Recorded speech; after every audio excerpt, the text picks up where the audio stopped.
Hi everyone, our menu for today is Sopas.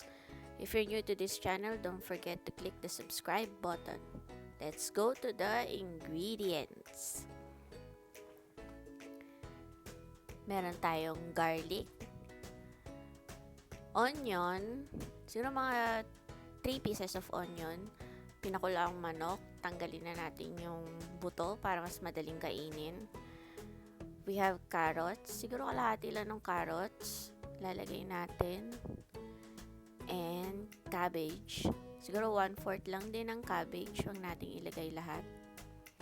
We have pepper. Bahala na kayo kung ilan. Patis. Bahala na kayo sa panlasa nyo. We have oil. Cooking oil. Basta cooking oil.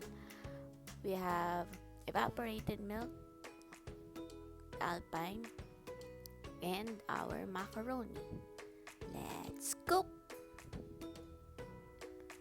So, unahin nating lutuin ang ating macaroni. 10 minutes natin siyang papakuluan.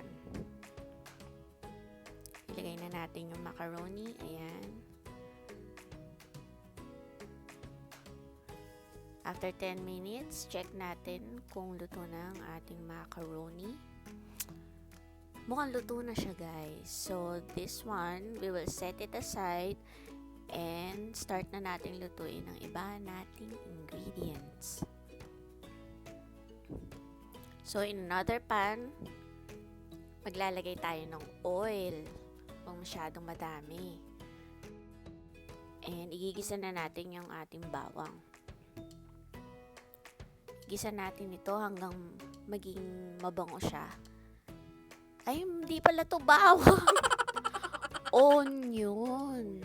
Sibuyas. O, ito na ang bawang. Lutuin nyo yan.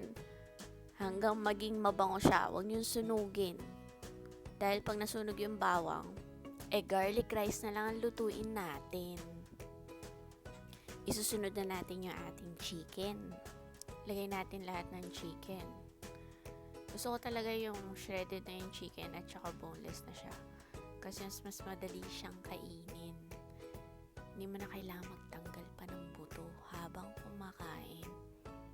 Feel nyo ako. So yan, gisa-gisa nyo lang siya. Hanggang maluto. Ilalagay na natin yung pepper. Ganito lang karami yung gusto kong pepper. Pero yung iba, gusto nila medyo ma-pepper. Pero nasa inyo yan. And then, ilalagay na natin yung patis. Mas gusto kong ginigisa yung patis kasi mas lumalasa ito kaysa sa meron na siyang broth na pakuluan na tsaka natin titimplahan ng patis. Yung way na ganito, mas malasa and mas masarap siya. Ilalagay na natin ang ating carrots. Hayaan nating maluto muna ang ating carrots bago natin ilagay ang ating cabbage. Halo-haluin natin. Halo-halo. Yan. And then, ilalagay na natin ang ating cabbage. Huwag nating hayaang ma-overcook ang ating gulay dahil hindi na ito masarap. Ayan, haluin na din natin ito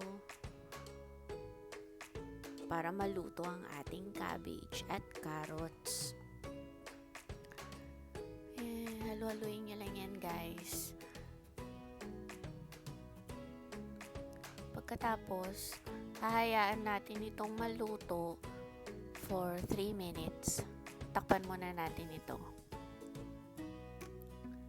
After 3 minutes, ayan, luto na ang ating carrots at cabbage. Ilalagay na natin ang pinakuluan nating macaroni. Hindi ko drain yung ating macaroni kasi ang ginamit ko dito ay mineral water. So, pwede natin itong kainin. Yan, haluin natin ito. Halu-haluin.